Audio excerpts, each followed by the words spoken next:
रमण महर्षि अरुणाचल की पहाड़ियों में पूरी जिंदगी एक शब्द बोलते रहे, कोहम कोहम कोहम कोहम, हम कौन हैं? और एक समय ऐसा आया कि मुख से अंतरात्मा से स्वयं आवाज आने लगी, शिवोहम शिवोहम शिवोहम शिवोहम। जो शिव है वही तो मैं हूं। ये प्रयोग ऋषियों ने दर्शन कराया। तो जो मन से बलवान है, मन से जिसका दृढ़ बल है, वो बड़ी बड़ी बीमारियों को भी चुटकियों में हटा सकता है। इसलिए शरीर बल के साथ साथ जरूरी है हमारे मन का बल होना चाहिए। महर्षि रमण हो, स्वामी रामकृष्ण परमहंस हो, अथवा तो वाल्मीकि जी हो, ये सब प्रत्यक्ष प्रमाण है, ये उदाहरण। तो व्यक्ति के पास शरीर बल भी होना चाहिए, मनोबल होना चाहिए, और मनोबल बढ़ता है सत्संग से। इसलिए करहु सदा सत्संग। जीवन में जब भी अवसर मिले मेरे भाई बहन, सत्संग करना।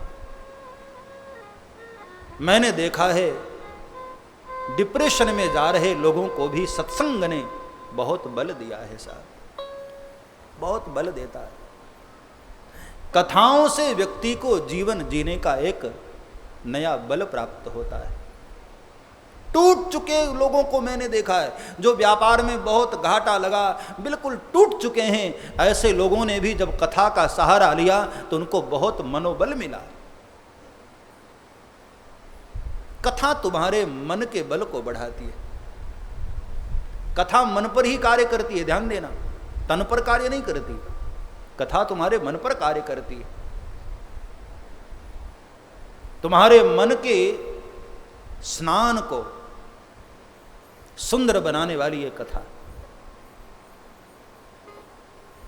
ये मन की तो बहुत सारी बीमारियां होती हैं ना, संशय हुआ, शंका हुई, मोह हुआ, ये सब मन की बीमारियां हैं। कथा में आते आते ये सब मन की बीमारी मिट जाती है, तुम्हारा मन बलवान होता है। और जिसका मन बलवान है, तन बलवान है, और जिसके वचनों का भी बहुत बल है, वो है प्रचंड। प्रचंडम प्रकृष्टम प्रगल्भम परेशम अखंडम वज्रम भानुकोटि प्रकाशम प्रचंडम प्रकृष्टम प्रगल्भम परेशम अखंडम अजं भानुकोटि प्रकाशम त्वयः शूलनिर्मूलनं शूलपाणिं भजेऽहं भवानी पतिं भावगम्यं। क्रियाशूलनिर्मूलनं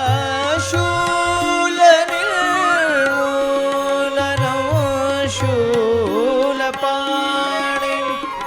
भजेऽहं भवानी पतिं भावगम्यं। भजेऽहं भवानी पतिं भावगम्यं।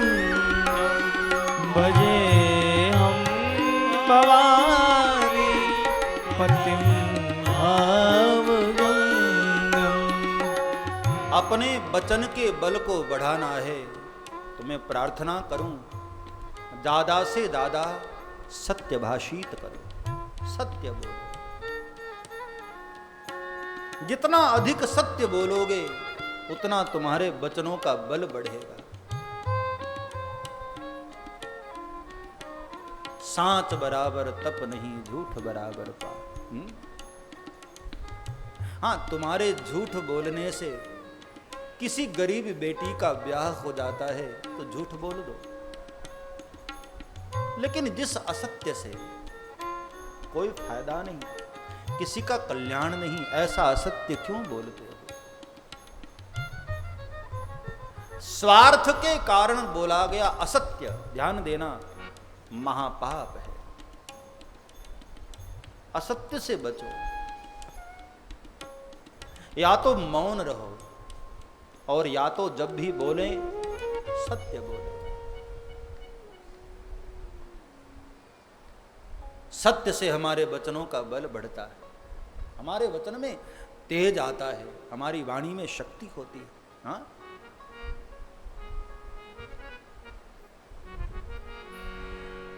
कभी कभी किसी किसी महापुरुष की वाणी में वो सामर्थ्य होता है, वो कह दे कि बैठ जाओ तो हिम्मत नहीं पड़ती है साहब कि हम खड़े हो जाएं। हाँ, वो वाणी का इतना बल होता है। और कभी कभी बहुत बोल बोल करने वाले लोग कितना बोलते रहते, भाई बैठ जा बैठ जा, सुनते ही नहीं लोग। वचन का बल, तीन तरह से जिसके भीतर बल है, शरीर बल, मनोबल और वचन बल, वाणी का बल।